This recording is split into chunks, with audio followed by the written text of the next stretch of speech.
Romans 11, 1 through 24.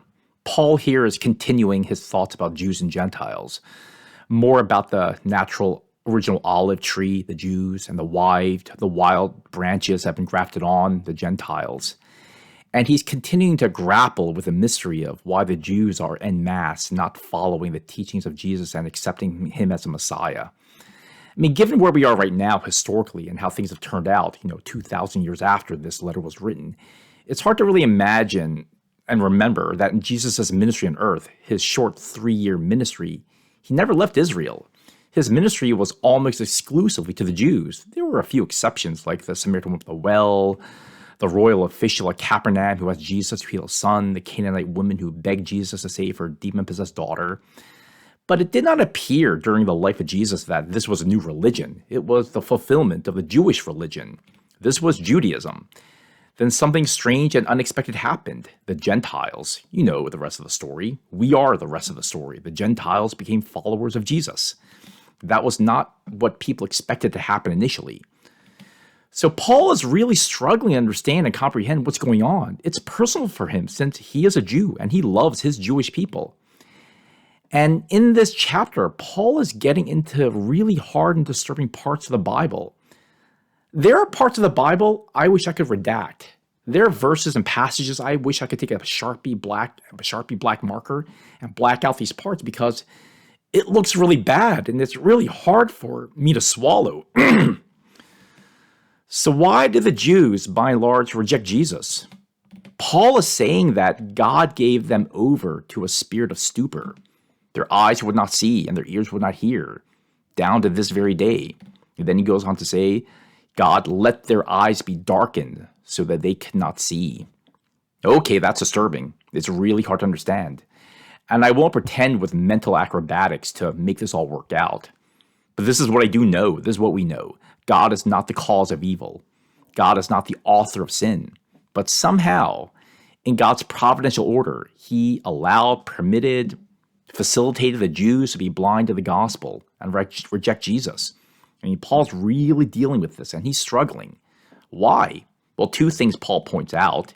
First, the rejection of Jesus by the Jews allowed the Gentiles to come in. The way of Jesus transformed the religion. It went from being a Jewish religion, a religion that was, in theory, open to all comers, but clearly a religion deeply tied to a language, a culture, and a particular history and ethnicity, a particular race, and it turned it into a truly global and universal religion, a religion in which being of a particular race and ethnicity did not give you a leg up. You didn't have to become a Jew ethnically or religiously and then become a Christian. Christianity was in the process of being decoupled from the culture and the race of the Jews. And second, Paul argues that this Gentile en masse acceptance of the ways of Jesus will make the Jews jealous, and eventually this will lead the Jews en masse to follow Christ. So what does this have to do with us? Well, oftentimes, the Bible really is not about us and our particular issue at the moment. It's about us, but not necessarily about our particular thing that we're dealing with at that time. God just reveals things about who he is and what he's done. And that's great. And sometimes in our attempt to make things relevant, we, and I include myself in this, we sometimes contort the Bible to apply to our problem and challenge of the moment. Sometimes. So at the risk of doing that, though, and I hope I don't, but at the risk, let me make some observations about how this might apply to us. Now, here it is. God has a plan. God always has a plan. And his plans are often global.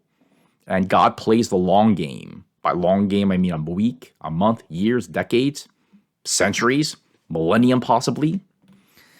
And what happens in our range of vision may be of benefit to the people we don't even know. The consequence of what we do may come to fruition years later or long after we're dead.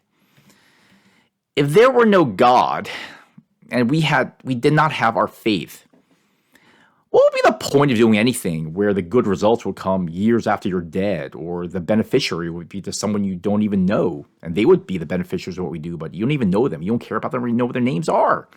I mean, I think we do things that might have repercussions after we're dead. I mean, for your kids, surely, but beyond that, I think it's hard for most of us to think about giving of yourself, your life to something other beyond the beneficiaries, your friends and kids. I don't really know. It would be hard to be motivated for that.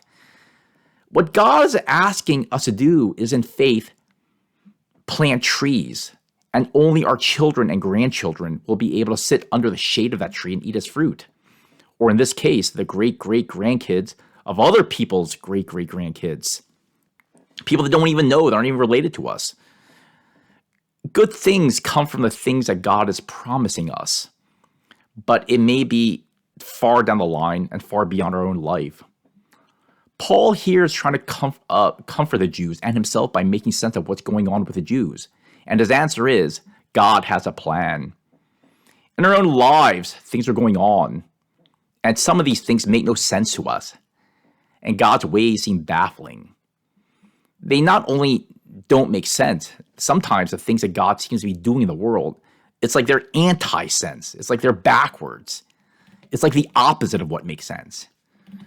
I think that's what Paul's dealing with right now. Why aren't my people becoming followers of Jesus? It's like the opposite of what should be happening. Again, Paul's wondering what's going on here. It's not that God didn't just not notice, but in some mysterious ways, God was actively involved in the Jews not seeing, not hearing. And Paul concludes this is all for God's greater purposes.